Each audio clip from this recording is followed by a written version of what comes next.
జై కేసీఆర్ 25 వసంతాలు నింపుకున్నటువంటి BRS party మరి వాళ్ళ పెద్ద ఎత్తున లక్షలాది మందితోని తెలంగాణ వ్యాప్తంగా ఉన్నటువంటి కేసీఆర్ గారి అభిమానులతోని తెలంగాణ వాదులతోని తెలంగాణను ప్రేమించేటటువంటి బిడ్డలందరితోని కలిపి 25 వసంతాల మన తెలంగాణ పోరాట చరిత్రను ఉద్యమ చరిత్రను సంబరంగా జరుపుకోవడానికి ఈ నెల 27వ తేదీన ఎలికతుర్తి చౌరస్తాకి వరంగల్ నుంచి కూటవేటి దూరంలో ఉన్నటువంటి ఈ చౌరస్తాలో పెద్ద ఎత్తున లక్షలాది మందితోని అందరం కూడా కలిసి సమావేశం ఏర్పాటు చేసుకోబోతా ఉన్నాం.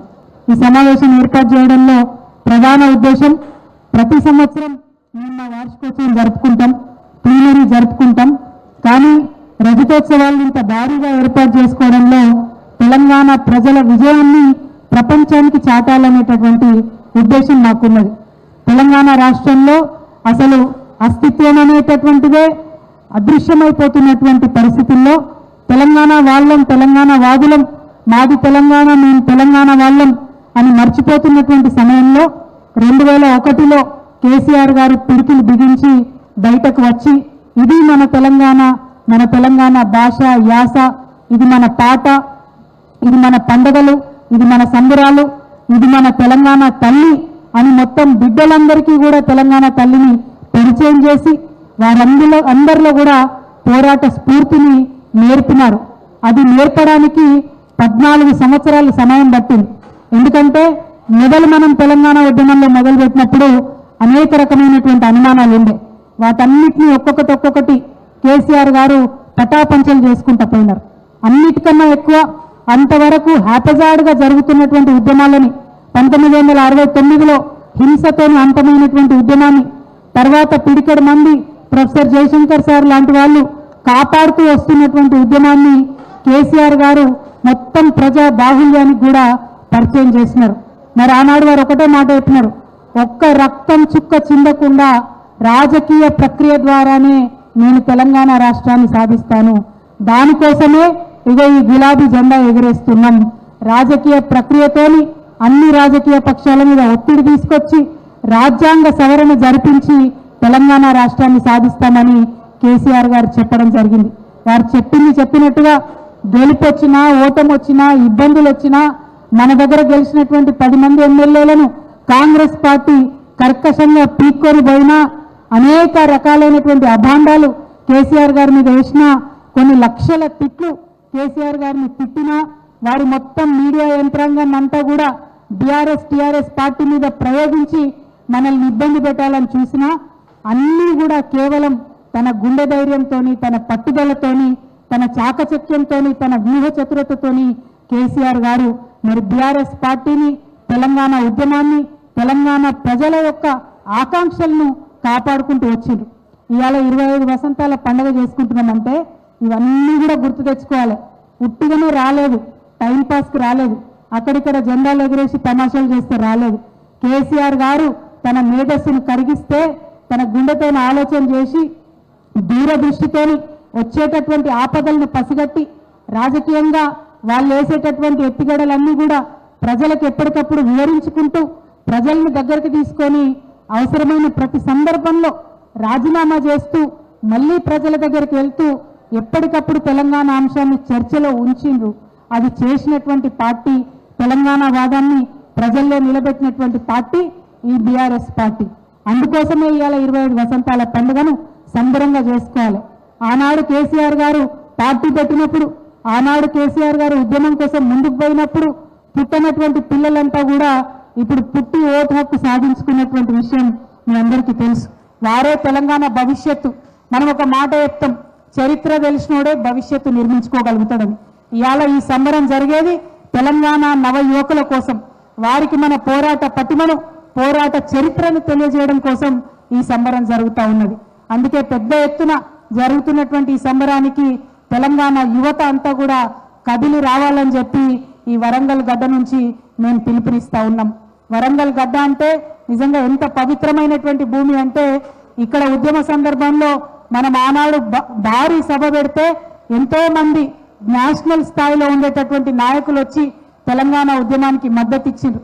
ఆ తర్వాత మనకు అన్ని కూడా లేఖలు 36 లేఖలు త్వరితగతిన వచ్చినాయి. తెలంగాణ రాష్ట్ర ఏర్పాటులో అదొక మైలురాయిగా నిలిచిపోయింది. మళ్ళా ఇవాళ ఈ ఎల్కతుర్తి సభ కూడా తెలంగాణ చరిత్రలో ఖచ్చితంగా ఒక మైలురాయిలాగా నిలబడిపోతుంది అనేటటువంటి విషయాన్ని మనందరం కూడా చూడవచ్చు. ఇది ఒక తెలంగాణ కుంభమేళలాగా జరగబోతా ఉంది. మొత్తం 50 మంది తెలంగాణ బిడ్డలు ఇవాళ కాంగ్రెస్ ప్రభుత్వం చేత వంచింపబడ్డటువంటి ప్రతి ఒక్కరు కూడా ఈ సభకు రావాల్సిందిగా మేము ఆహ్వానం పలుకుతా ఉన్నాం.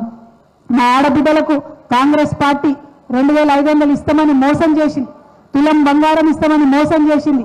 చిన్న పిల్లలకు ఆడపిల్లలకు 18 ఏళ్ళు నిండితే స్కూటీలు ఇస్తామని మోసం చేసింది.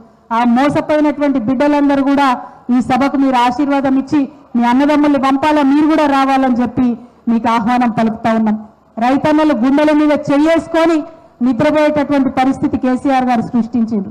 తన భూమి తన సొంతం, నేను భూమి సాగు చేసుకోవాలనుకున్నప్పుడు, వ్యవసాయం చేయాలనుకున్నప్పుడు మొగులు దిక్కి ముఖం పెట్టి చూసే అవసరం లేదు, నాకు నా నెత్తి మీద నిండు కుండలాగా కాళేశ్వరం ఉంది అని రైతన్న గుండె మీద చేసుకొని భద్రంగా పడుకునేటట్టు చేసింది కేసీఆర్. ఇవాళ ఆ కాళేశ్వరం ఎండబెట్టి లక్షలాది ఎకరాల పంటలు ఎండిపోయేటట్టు చేసినటువంటి ఈ కాంగ్రెస్ పార్టీ వారిని మోసం చేసిందని రైతన్నలందరూ కూడా గ్రహించారు. ఆ రైతన్నలందరూ కూడా పెద్ద ఎత్తున గులాబీ దండులాగా ఈ సభకు కదిలి రావాలని చెప్పి మేము విజ్ఞప్తి చేస్తా ఉన్నాం. మరి ఒక్కరు కాదు, ఇద్దరు కాదు, కాంగ్రెస్ పార్టీ మోసం చేయండి, నయవంచన చేయండి ఎవరిని కూడా లేదు. ఆనాడు కూడా ఇదే గులాబీ కండువతో పొత్తు పెట్టుకొని మీకు 2004లో తెలంగాణ ఇస్తామన్నారు. కానీ ఇవ్వకుండా 2014 దాకా 10 సంవత్సరాలు ఆలస్యం చేసి వందలాది మంది మన బిడ్డలు చచ్చిపోతే అప్పుడు తెలంగాణ తప్పక ఇచ్చింది తప్పితే వాళ్ళేమి ఒప్పుకొని ప్రేమతో ఇయ్యలే. ఇవాళ బాగా మాట్లాడుతున్నారు. ఆ విషయాలన్నీ, వారి కుట్రలన్నీ, వారి మోసాలన్నీ ఇక్కడ ఈ సభ ద్వారా ఎండగట్టాల్సినటువంటి అవసరం ఉంది. కాబట్టి తెలంగాణలో ఉండేటటువంటి ప్రజాస్వామ్యవాదులందరూ కూడా కదలి కలిసి రావాలని చెప్పి మేము కోరుతా ఉన్నాం. ఆనాడు బీఆర్ఎస్ పార్టీ కేసీఆర్ గారు చేసిన ప్రతి పనిని కూడా మభ్యపెట్టి పెద్ద ఎత్తున సోషల్ మీడియాలో విష ప్రచారం చేసిరు. కానీ వాళ్ళు అదే సోషల్ మీడియా మిత్రులు 16 నెలల కాలంలోనే తెలుసుకున్నారు ఈ కాంగ్రెస్ పార్టీతోని 16 పనులు అయితే లేవు, 16 రూపాయల ఆదాయం వస్తలేదు, ఏమీ జరుగుతలేదు, మోసపోయినామని తెలుసుకున్నారు. కాబట్టి ఈ సభకు పెద్ద ఎత్తున తెలంగాణ రాష్ట్ర వ్యాప్తంగా ఉన్నటువంటి సోషల్ మీడియా మిత్రులందరూ కూడా కథలు రావాలి. ఇక్కడ జరుగుతున్నటువంటి గులాబీ జాతరను భారతదేశ వ్యాప్తంగా మీరు చూపించాలని చెప్పి నేను మీ అందరినీ కూడా ఆహ్వానం పలుకుతా ఉన్నా. ఈ విధంగా మా ఆడబిడ్డలకు, మా మహిళలకు కేసీఆర్ గారు ప్రత్యేకంగా చెప్పింది. మనం ఎప్పుడన్నా తెలంగాణలో రాణి రుద్రమదేవి వారసులుగా, చాకలి ఐలమ్మ వారసులుగా తెలంగాణ ఆడబిడ్డలను కొనియాడుకున్నాం, వారికి అటువంటి స్పేస్ ఇచ్చినాం. ఇక్కడ మున్సిపాలిటీలలో 50% రిజర్వేషన్లు ఇచ్చుకున్నాం. మార్కెట్ కమిటీలలో అంతకుముందు ఎన్నడూ కూడా ఆడబిడ్డలకు ప్రవేశం లేకుండే. ఎస్సీ, ఎస్టీ, బీసీ, మైనార్టీ ఆడబిడ్డలకు ప్రవేశం కల్పించి వాళ్ళని చైర్మన్లను, వైస్ చైర్మన్లను, మార్కెట్ కమిటీలలో మెంబర్స్ని చేసింది కేసీఆర్ గారి ప్రభుత్వమే. ఎక్కడైతే బీసీ ఆడబిడ్డలకు, ఎస్సీ ఆడబిడ్డలకు, ఎస్టీ ఆడబిడ్డలకు మరి కనీసం జిల్లా కేంద్రాలలో వాళ్ళు డిగ్రీ చదువుకోవాలంటే రూమ్లు ఇస్తలేరంటే ఒకటే ఒక పెన్ స్ట్రోక్ తోని మొత్తం 33 జిల్లాలలో కూడా ఎస్సీ డిగ్రీ కళాశాలలు విత్ హాస్టల్స్ ఆడపిల్లలకు, ఎస్టీ డిగ్రీ కళాశాలలు with hostels, BC study circles ఇవన్నీ పెట్టింది కేసీఆర్ గారు. కేసీఆర్ కిట్ లాంటి పథకాలు పెట్టి, కళ్యాణ లక్ష్మి పథకాలు పెట్టి, బాల్య వివాహాలు జరగొద్దు, మా ఆడబిడ్డలు బలంగా ఉండాలి, మంచి సమాజాన్ని వారు నిర్మించాలని చెప్పి కేసీఆర్ కళ్యాణ లక్ష్మి పథకాన్ని తీసుకొచ్చిండ్రు. ఆ తర్వాత కేసీఆర్ కిట్ పథకాన్ని తీసుకొచ్చిండ్రు, న్యూట్రిషన్ కిట్ తీసుకొచ్చిండ్రు, హెల్త్ కిట్ని తీసుకొచ్చిండ్రు. అనేకమైనటువంటి కార్యక్రమాలు ఆడబిడ్డల కోసం చేసి, అంతెందుకు మేమిచ్చినటువంటి లక్షలాది డబుల్ బెడ్రూమ్లు ఇవాళ ప్రతి ఒక్క చోట మా ఆడబిడ్డల పేర్ల మీదనే ఉన్నాయని చెప్పి నేను సగర్వంగా మీ అందరికి కూడా తెలియజేస్తా ఉన్నాను. ఇట్లా ఒకటి కాదు, రెండు కాదు, మా ప్రభుత్వం పనిచేసిందే ఆడబిడ్డల కోసం. మా ప్రభుత్వం నిలబడ్డది 2 సార్లు అధికారంలోకి వచ్చిందే ఆడబిడ్డలతోని. కాబట్టి రేపటి నాడు కూడా రాజకీయంగా ఆడబిడ్డలకు కూడా మంచి అవకాశాలు ఇవ్వాలి, మా దగ్గర ఉండేటటువంటి నాయకురాళ్ళందరినీ కూడా ప్రోత్సహించాలని చెప్పి ఈ సభకు ప్రత్యేకించి సర్పంచ్ స్థాయి నుంచి ఉన్న ప్రతి ఒక్క మా మహిళా నాయకురాళ్ళను కూడా ఈ సభకు ఆహ్వానం పలుకుతా ఉన్నాం. వారి కోసం అన్ని ఏర్పాట్లు కూడా చేస్తా ఉన్నాం. ఇక్కడ మేమందరం కూడా ఎల్కతుర్తిలో ఉన్నటువంటి హుస్నాబాద్లో ఉన్నటువంటి స్థానిక ప్రజాప్రతినిధులందరూ కూడా ఇక్కడ ఉన్నారు. వారితో పాటు రాష్ట్ర స్థాయిలో అనేక స్థానాలలో పనిచేసినటువంటి పెద్దలు మహిళా నాయకురాళ్ళందరూ కూడా ఇక్కడికి రావడం జరిగింది. మేమందరం కూడా ఇప్పుడు కూర్చొని మహిళా గ్యాలరీలు ఎట్లా ఏర్పాటు చేయాలి, ఈ హుస్నాబాద్ నుంచి ఒక 100-150 మంది లోకల్గా ఇక్కడ ఉండే నాయకురాళ్లను వాలంటీర్స్గా చేసి మరి వచ్చినటువంటి వారికి ఎట్లా సభలో వాళ్ళని అరుచుకోవాలి, ఎట్లా వాళ్ళు మంచిగా వచ్చిన వాళ్ళు క్షేమంగా వచ్చి సభ శాంతం విని మళ్ళా ఇంటికి క్షేమంగా పోయేటట్టు ఎట్లా ఏర్పాట్లు చేసుకోవాలి, అవన్నీ కూడా ఇప్పుడు మాట్లాడుకోబోతా ఉన్నాం. అందుకోసమే ఇవాళ ఇక్కడికి ప్రత్యేకంగా రావడం జరిగింది. హుస్నాబాద్లో జరుగుతున్నటువంటి ఈ సభను ప్రత్యేక చొరవతోని మరి కష్టపడి అహోరాత్రాలు పనిచేస్తున్నటువంటి స్థానిక ఎమ్మెల్యే గారు గౌరవనీయులు సతీష్ బాబు గారికి, అదేవిధంగా వరంగల్ జిల్లా అధ్యక్షుడిగా గౌరవనీయులు మా కుటుంబ సభ్యులు వినయ్ భాస్కర్ అన్నగారు కోఆర్డినేషన్ చేస్తూ ఉన్నారు. వారికి అట్లానే గౌరవ పెద్దలు మా నాన్నగారి చిరకాల స్నేహితులు బాలమల్లు గారికి, అట్లానే గౌరవనీయులు ఆర్ఎస్ ప్రవీణ్ కుమార్ గారు ఇవాళ వేదిక మీద ఏర్పాట్లు చేయడానికి, సెక్యూరిటీ అన్ని అంశాలు మాట్లాడడానికి పోలీస్ డిపార్ట్మెంట్తో కోఆర్డినేట్ చేయడానికి వచ్చిన ఆర్ఎస్ ప్రవీణ్ కుమార్ గారు, మా గౌరవ ఎమ్మెల్సీ మహబాద్ అన్న రవీందర్రావు అన్న గారు, అట్లనే మా గౌరవ మాజీ శాసనసభ్యులు నన్నపనేని నరేందర్ గారు, మా యాకూబ్ రెడ్డి గారు, మా అన్న చొప్పదండి మాజీ శాసనసభ్యులు అన్న రవిశంకర్ అన్న గారు, మరి వీరందరితో పాటు దండలో దారం లాగా అన్ని కూడా దగ్గర నుంచి కోఆర్డినేట్ చేస్తున్నటువంటి అనేక మంది ప్రజాప్రతినిధులందరూ కూడా మరి ఇక్కడ ఉన్నారు. వారందరికీ నమస్కారాలు తెలియజేస్తున్నాం. మరి మా అక్క మాజీ ఎంపీ గారు మాలోత్ కవిత గారు ఇదే జిల్లా బిడ్డ, పెద్ద ఎత్తున మొదటి రోజు నుంచి కూడా ఇక్కడికి వచ్చి వారు చూస్తూ ఉన్నారు. మాలోత్ కవిత గారు, అట్లానే మాజీ శాసనసభ్యురాలు చంద్రావతి గారు, అమ్మ లలిత యాదవ్ గారు, అట్లానే రజనీ సాయి చంద్ గారు, మంత్రి శ్రీదేవి గారు, హరి రమాదేవి గారు, అట్లానే సుశీలారెడ్డి గారు, మా అక్క రుద్ర రాధా గారు, అట్లానే మా సోదరి వాళ్ళందరూ కూడా పెద్ద ఎత్తున మా మాధవి గారు, మా సుమిత్ర గారు, అనితా నాయక్ గారు, ప్రసన్న గారు, చారులత గారు అందరూ కూడా వచ్చినారు. స్థానిక ఎంపీపీ గారు శాలిని గారు, మా పావని గౌడ్ గారు, మరొక ఎంపీపీ శ్రావణి గారు, స్వప్న గారు, అందరికి కూడా హృదయపూర్వకంగా నమస్కారాలు తెలియజేస్తున్న మా భూపాల్పల్లి జగిత్యాల మాజీ జెడ్పీ చైర్పర్సన్లు హర్షిని గారు, మరి అట్లానే వసంత గారు, రాజ్యలక్ష్మి గారు హుస్నాబాద్ నాయకురాలు, హుస్నాబాద్లో ఉండేటటువంటి స్థానిక నాయకులందరూ ఉన్నారు. వారందరికి కూడా నమస్కారాలు. వారందరితో ఇంకా చాలా పని ఉంది, చాలా పని తీసుకునేది ఉంది, సమావేశం ఉంది. అందరి పేర్లు కూడా చెప్తాం. పేర్లు చెప్తే పేర్లతోనే ప్రెస్ మీట్ అయిపోతుంది కాబట్టి అందరం కూడా పని చేసేది ఉంది. ముఖ్యంగా ఇక్కడికి వచ్చిన ప్రతి ఒక్కరు కూడా ఎట్లా బాగుండాలి, వచ్చినటువంటి వారందరూ కూడా ఎట్లా అటెండ్ అవ్వాలి అనేటటువంటి విషయాలను మనం ఇవాళ గమనించుకుంటున్నాం. అన్నిటికన్నా ఎక్కువ మళ్ళొకసారి నేను మీడియా మిత్రుల ద్వారా తెలంగాణ ప్రజలకు తెలియజేసేది ఒకటే, తెలంగాణ ప్రజలకు శ్రీరామ రక్షగా నిలబడేది ఎప్పటికైనా కూడా ఇదే గులాబీ జెండా, ఇదే బీఆర్ఎస్ పార్టీ.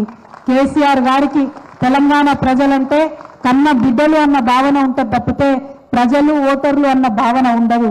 మా కుటుంబం బాగుండాలి, మా తెలంగాణ బాగుండాలని బీఆర్ఎస్ పార్టీ నాయకులు అనుకుంటారు. కాంగ్రెస్ బీజేపీ నాయకులు మాకు ఓట్లు బాగా రావాలని అనుకుంటారు. ప్రజల మధ్యలో ఎట్లా డివిజన్ తీసుకురావాలి, ఎట్లా ఓట్లు సంపాదించాలని వాళ్ళు అనుకుంటారు.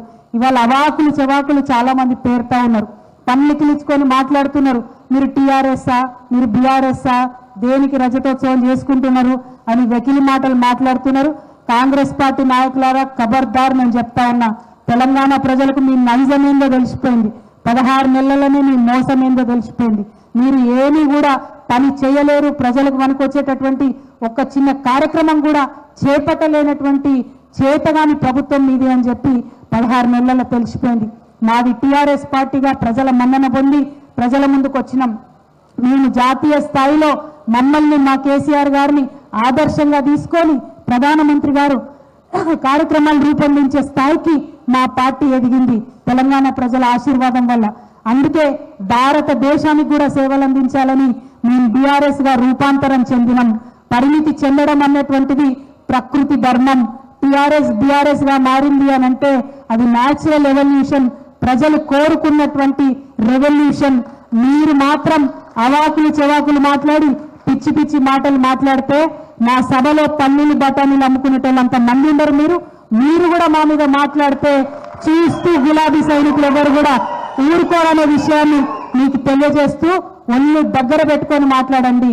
చేతనైతే మీకు ప్రజల అధికారం ఇచ్చిండ్రు. ఇది ప్రజాస్వామ్యం. పని చేయండి. మేము ఇచ్చినటువంటి మిషన్ భగీరథ నీళ్లు మీకు దమ్ముంటే మంచిగా ఇవ్వండి. మేము కట్టినటువంటి కాళేశ్వరం మీకు రాజకీయ ఆకాంక్ష లేకుండే తక్షణమే రిపేర్ చేసి నీళ్లు నింపి పొలాలకి ఇవ్వండి, రైతులకి ఇవ్వండి. మీకు చిత్తశుద్ధి ఉంటే రైతు భరోసా ఇవ్వండి. మీకు చిత్తశుద్ధి ఉంటే మా మహిళలకు కేసీఆర్ కిట్ ఇవ్వండి. పనికొచ్చే మాటలు చెప్పండి, పనికొచ్చే పనులు చేయండి తప్పితే మా సంబరం, తెలంగాణ ప్రజల సంబరం, 25 వసంతాల సంబరం వరంగల్లో జరుగుతుంటే ఓర్వలేక మీరు మాట్లాడేటటువంటి మాటలు ప్రజలు క్షమించరు, ప్రజలు మెచ్చరు. ఆ విషయాన్ని కాంగ్రెస్ పార్టీ నాయకులకు హెచ్చరిక చేస్తూ రాబోయే రోజుల్లో బీఆర్ఎస్ పార్టీలో ఉన్నటువంటి మహిళా నాయకత్వాన్ని కూడా పెద్ద ఎత్తున పటిష్టపరచుకోవడానికి కేసీఆర్ గారు మాకు ఒక రోడ్ మ్యాప్ ఇచ్చినారు. ఆ దిశగా ఆ విధంగా మేమందరం కూడా పనిచేస్తామని మీ అందరికీ తెలియజేస్తూ మీ దగ్గర సెలవు తీసుకుంటున్నాను. ఇప్పుడు పెద్దలు ఆర్ఎస్ ప్రవీణ్ కుమార్ గారు మాట్లాడవలసిందిగా కోరుతున్నాను.